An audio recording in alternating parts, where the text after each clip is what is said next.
Good afternoon and welcome to the Burren National Park. I'm Dr. Eamon Doyle. I'm the geologist for the Burren Moher UNESCO Global Geopark. The man behind the camera is Sean O'Farrell.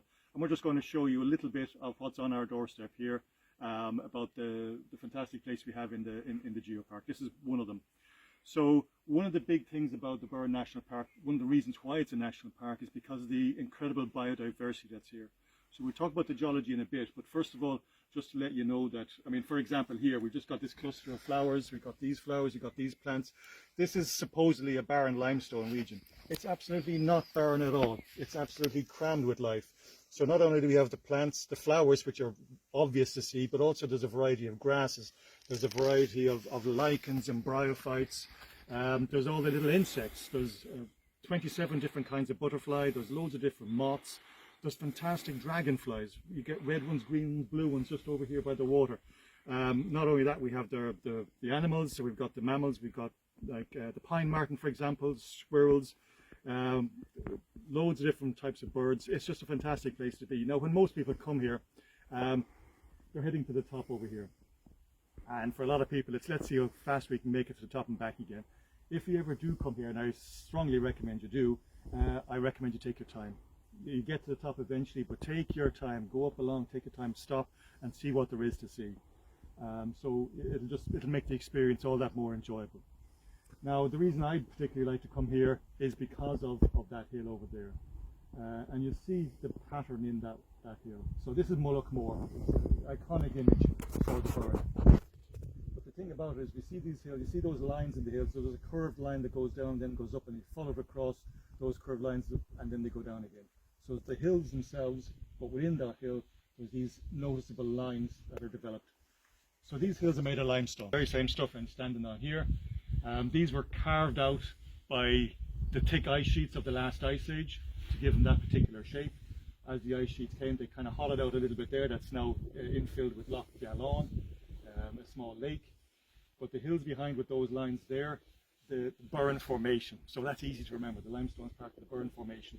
And those lines are fascinating actually, because as the limestone was being deposited, as it was forming, and it wasn't forming here, it was forming 6,000 kilometers away down near the equator 330 million years ago.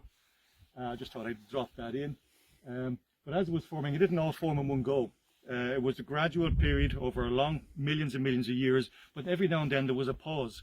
So in the shallow tropical sea, where there was a huge biodiversity then as well, much like you get in the Bahamas today, there's all sorts of creatures and corals, you find corals, fossil corals up the hill, living in that shallow sea. But every now and then sea level dropped, and when it dropped, what was the sea floor became land, pretty much like what we have now. And when it became land, it got acted on by the rain, exactly like this surface is, and it became karstified, and we get all the dissolution happening on the surface. And then sea level rose again, and that what was temporarily land became sea again, and then we get the return of sea life, and we get the limestone be deposited again.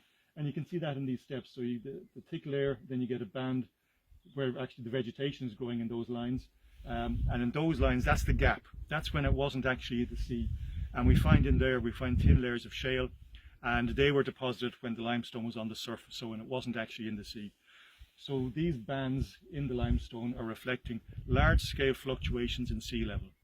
Now, because the sea level when the limestone was being formed was fairly shallow, it was maybe 10 to 30 meters water depth, it didn't take much for the sea level to drop for that sea floor to become exposed. But drop it did, and then it rose again, and as it rose, it flooded again and became the sea again, and the whole process was repeated about 8 or 9 times in the Burren. We can see 1, 2, 3, 4 or 5 of those layers there, so 4 or 5 of those episodes.